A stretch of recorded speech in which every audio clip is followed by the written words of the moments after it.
Hello everyone, आप सभी लोगों का एक बार फिर से आपके अपने YouTube channel massive skill mechanical में स्वागत है। दोस्तों, आज के इस वीडियो में मैं आप सभी लोगों को एनएमडीसी का मॉडल पेपर डिस्कस करूंगा, जिसमें कि मैं आपसे मैकेनिकल इंजीनियरिंग में प्रोडक्शन इंजीनियरिंग का टॉप 20 ऑब्जेक्टिव क्वेश्चन और आंसर डिस्कस करूंगा। ये हमारा पार्ट 134 है। अगर आपने प्रीवियस पार्ट्स को नहीं देखा है तो आप हमारे चैनल की प्लेलिस्ट में जाकर देख सकते हैं। क्वेश्चन सारे क्वेश्चन काफ़ी इंपॉर्टेंट है, तो प्लीज़ पूरे वीडियो को पूरा एंड तक देखिएगा। तो हमारा पहला क्वेश्चन है कि the angle on which the strength of the tool depends, यानी कि वो एंगल कौन सा है जिसपे कि किसी भी टूल का स्ट्रेंथ जो है वो पूरी तरह से डिपेंड करता है। Rake angle, cutting angle, clearance angle या लिप एंगल। तो किसी भी टूल का जो स्ट्रेंथ है वो उसके रेक एंगल पे डिपेंड करता है। तो A is a correct answer. अगले क्वेश्चन में चलते हैं। क्वेश्चन नंबर 2 है कि larger than 15 degree side cutting edge angle increase tool life, decrease tool life, या produce chipping and decrease tool life, या result in excessive stress concentration and greater heat generation.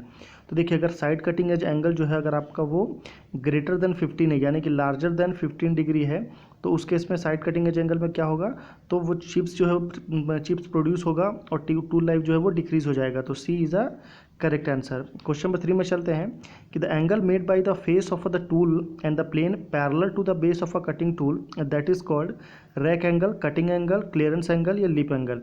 तो देखिए, ये जो डेफिनेशन है, पूरे डेफिनेशन में कहीं पर भी अगर आपका पैरेलल वर्ड का यूज़ होता है पैरेलल में, ठीक है, तो पैरेलल का मतलब ही यहाँ पे बात हो रही है रेक एंगल की। तो A is a correct answer, rake angle. Okay, question number 4 है, काफ़ी अच्छा क्वेश्चन है कि thread grinding require work speed from 1 to 3 meter per minute, 5 to 10 meter per minute, 10 to 14 meter per minute, या 14 to 20 metre per minute. तो देखिए, आपका जो थ्रेड ग्राइंडिंग होता है उस पर जो वर्क स्पीड होता है वो कितना होता है, तो वो होता है 1 to 3 मीटर पर मिनट। तो A is a correct answer. Question number 5 में चलते हैं। क्वेश्चन नंबर 5 क्या है कि the cutting speed is minimum while machining cast iron, mild steel, brass या aluminium with high speed steel tool. यहाँ पे किसकी बात हो रही है, हाई स्पीड स्टील की। अगर यहाँ पे हाई स्पीड स्टील हो या हाई कार्बन स्टील हो, कोई भी स्टील हो, यहाँ पे जो कटिंग स्पीड है वो सेम रहती है। तो यहाँ पे किसकी बात हो रही है, सबसे पहले मिनिमम बोल रहा है। मिनिमम होता है आपका कास्ट आयरन के केस में और मैक्सिमम होता है एल्यूमिनियम के केस में। एल्यूमिनियम के केस में कितना होता है, तो 60 to 90 तक होता है, 60 to 90 मीटर पर मिनट तक होता है। अगले क्वेश्चन में चलता है। क्वेश्चन नंबर 6 है कि process by removing metal by pushing और pulling cutting tool that is called up milling, down milling, forming या ब्रोचिंग। तो देखिए, यहाँ पे क्या है ना, milling, up milling, down milling दोनों क्या है, तो रोटेटिंग इक्विपमेंट है। फॉर्मिंग भी आपका रोटेटिंग है, पर यहाँ पे जो पुशिंग और पुलिंग है, मतलब क्या है वो कि एक लाइन में शेपर मशीन या प्लेनर मशीन जैसे काम करता है, उस प्रिंसिपल पे काम करता है। तो ये आपका पुशिंग और पुलिंग जो है वो ब्रोचिंग के लिए है। तो D is a correct answer. Question number 7 में चलते हैं। क्वेश्चन नंबर 7 क्या है कि the hardness of a grinding wheel is specified by Brinell hardness number, Rockwell hardness number, weaker of pyramid indenter, या लेटर ऑफ अल्फ़ाबेट। तो देखिए, किसी भी ग्राइंडिंग व्हील का ये क्या है, तो ये जो है वो आपका ग्राइंडिंग व्हील है। तो ग्राइंडिंग व्हील का जो आपका हार्डनेस, तो ग्राइंडिंग व्हील का 3 टाइप से हार्डनेस होता है। एक होता है आपका सॉफ्ट ग्रेड, एक होता है आपका मीडियम ग्रेड, और एक तीसरा होता है आपका हार्ड ग्रेड। तो देखिए, आपको जो सॉफ्ट ग्रेड होता है वो होता है A to H, medium grade जो होता है वो होता है I to Q, और आपका हार्ड ग्रेड जो होता है वो होता है Q to Z। तो ये 3 टाइप का ग्रेड होता है, तीनों ग्रेड आपको पता होना चाहिए, और ये तीनों आपका लेटर ऑफ अल्फ़ाबेट से डोनेट होता है। तो D is a correct answer. Question number 8 में चलते हैं कि विच of the following operation can be perform with milling cutter, यानी कि मिलिंग कटर से कौन सा ऑपरेशन जो है आप परफॉर्म करते हैं। Cutting keyway on shaft, cutting external screw thread, cutting teeth of spur gear, या ऑल ऑफ दिस। तो which of the following operation can be perform with milling cutter. तो मिलिंग कटर से हम ये तीनों ही ऑपरेशन को परफॉर्म करते हैं, मतलब D is a correct answer. ये जो आप देख रहे हैं ये इसका मिलिंग कटर है, ये मिलिंग मशीन का जो टूल होता है, और ये जो कटर है इसको हम मिलिंग कटर का टूल बोलते हैं। अगले क्वेश्चन में चलते हैं। क्वेश्चन नंबर 9 है कि the swing diameter over the bed is equal to height of a centre, twice the height of a centre, या thrice the height of a centre, या 1/2 of height the centre measure from the bed of the lathe. तो swing diameter जो होता है आपका bed से कितना होता है, तो वो डबल होता है। तो B is a correct answer. Question number 10 में चलते हैं। क्वेश्चन नंबर 10 क्या है कि इन grinding irregular curve tapered convex and concave surface the grinder used cylindrical grinder, internal grinder, surface grinder, या टूल एंड कटर ग्राइंडर। तो देखिए, ग्राइंडिंग किस में करना है, अगर आपको ग्राइंडिंग किसी इरेगुलर शेप में, कर्व शेप में, टेपर्ड शेप में, या कॉन्वेक्स या कॉन्केव सरफेस में करना है, तो आपको सरफेस ग्राइंडर का यूज़ करना पड़ेगा। तो C is a correct answer.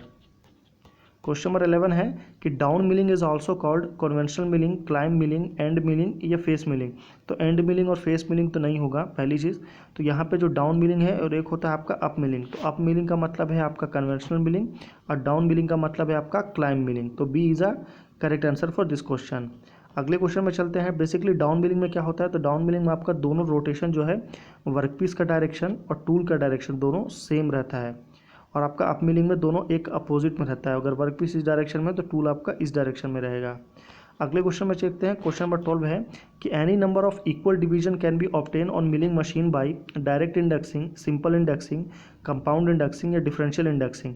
तो any number of equal division can be obtain on milling machine by simple indexing. तो B is a correct answer. Question number 13 में चलते हैं कि the depth of cut in a drilling is equal to the drill diameter, 1/4 of the drill diameter, 1/2 of the drill diameter या double of the drill diameter. तो depth of cut क्या होता है कि एक बार में कितना वो जो है कटिंग कर सकता है कोई भी ड्रिलिंग मशीन। तो ये जो आपका ड्रिलिंग मशीन का जो ड्रिलिंग का डायमीटर होता है उसका 1/2 होता है, यानी कि सी इज़ द करेक्ट आंसर। अभी डायग्राम से देखिए, तो ये आपका पूरा ड्रिलिंग मशीन है और ये आपका ड्रिलिंग बिट है। तो इसका जो डायमीटर रहेगा, तो अगर इसका डेप्थ ऑफ कट निकालने को बोलेगा तो ये डायमीटर का आप क्या करेंगे, आधा कर देंगे, तो आपका निकल जाएगा depth of cut. Question number 14 है कि the type of tool used on a lathe, shaper and planer, यानी कि लेथ मशीन में, शेपर मशीन में एंड प्लेनर मशीन में कौन सा टूल यूज़ किया जाता है। Single point cutting tool, 2 point cutting tool, 3 point cutting tool या मल्टी पॉइंट कटिंग टूल। तो देखिए कटिंग टूल बेसिकली आपका दो टाइप का होता है, एक होता है आपका सिंगल पॉइंट कटिंग टूल और दूसरा होता है आपका मल्टी पॉइंट कटिंग टूल। ये 2 और 3 जो है वो नहीं होता है।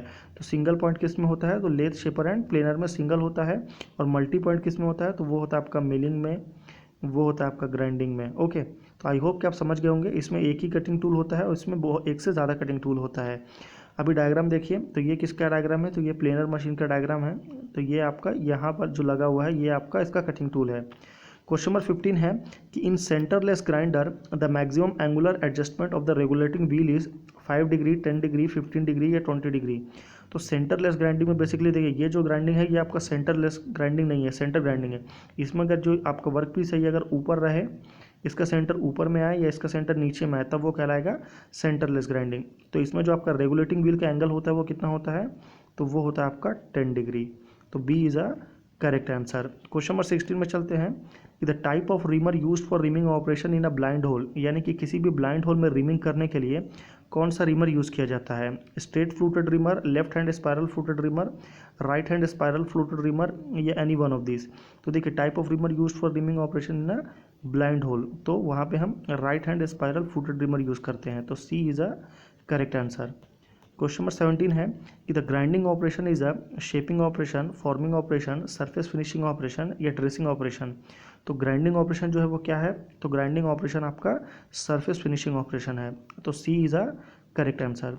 क्वेश्चन नंबर 18 में चलते हैं। क्वेश्चन नंबर 18 क्या है कि the guide ways are of flat type, V type, dowel type या एनी वन ऑफ दिस। तो कोई भी आपका जो गाइड वे होता है वो किस तरह का होता है, तो वो ये तीनों ही तरह का हो सकता है। तो D is a correct answer. Question number 19 और मेरे वीडियो का सबसे इंपॉर्टेंट क्वेश्चन है।